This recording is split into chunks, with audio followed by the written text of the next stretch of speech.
Herbert's Workshop, it is where we build stuff. Herbert's Workshop, let's get back to work, yeah!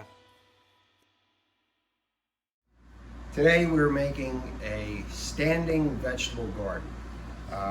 Most things I do, I try to make them very robust. So this is what it's gonna look like. Last night I drew it out on SketchUp, Google SketchUp. That's the top, and that's the bottom. Okay, so I went and bought the lumber at Lowe's last night. It's gonna cost about $250, maybe $300, depending on what I have as far as screws and everything else. Lumber is very high right now. This is all pressure treated wood because it's going to be outside. It's going to get very wet.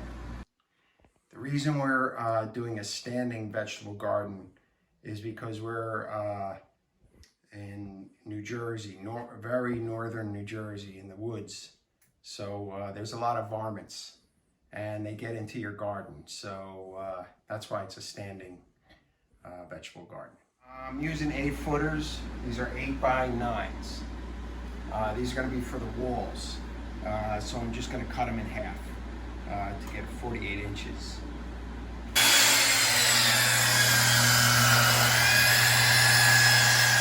Now that all the wood is cut,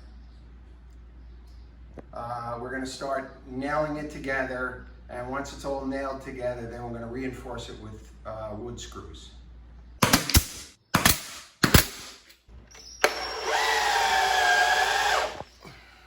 Okay, so this is 17, minus another 2 inches because we're going to put in the ribs. 2x4 is 2 inches. And so that leaves us with 15. This is about 15 and a quarter, 15 and a half. So this might stick out a little bit, but that's okay. It almost looks a little neat when it's sticking out. So we're about an hour into the project. We started screwing it together, nailing it together, trying to make it very sturdy, trying to get everything square. Working with wood, the great thing is you can manipulate the wood a little bit. And now, let's get back to work.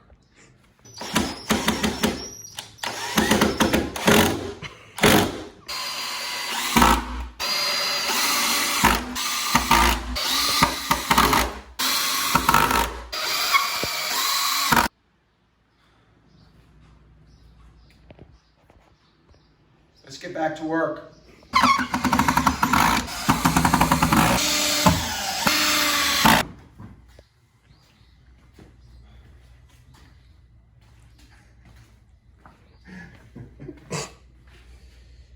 I cut the ribs last because I wanted to make sure that they would fit accurately. I only needed to put one screw in each side of the 2x4.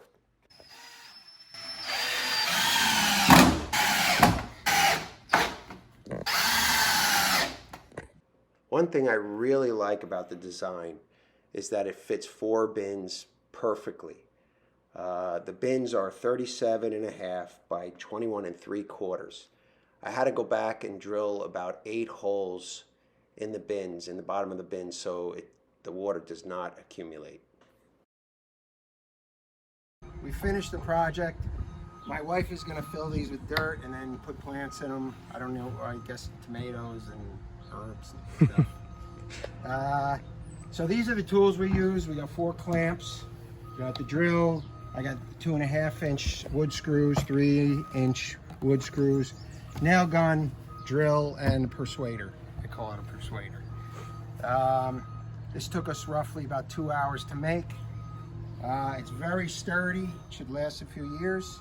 So the wood I used was, I had 6 1x9 by 8 feet, 6 of those. I used 2 4x4 beams, and I used 2x4s. I got 4 of those. Now these 1x9s are a little overkill, but like I said, it should last a long time. It's all pressure treated wood. How do you like your new vegetable garden? I love it. I love it. I got my tomato plants, my my peppers. Come on over, look at it. We're ready. We're getting some. I just picked 6 right off there. We got all kinds of peppers in here, cucumbers, squash, and zucchini. We got strawberries, basil. I have a cantaloupe and a watermelon growing, and spices. Nice. All kinds of spices. So hopefully you liked the video. If you have any questions, leave a comment down below, and I'll see you next time on Herbert's Workshop.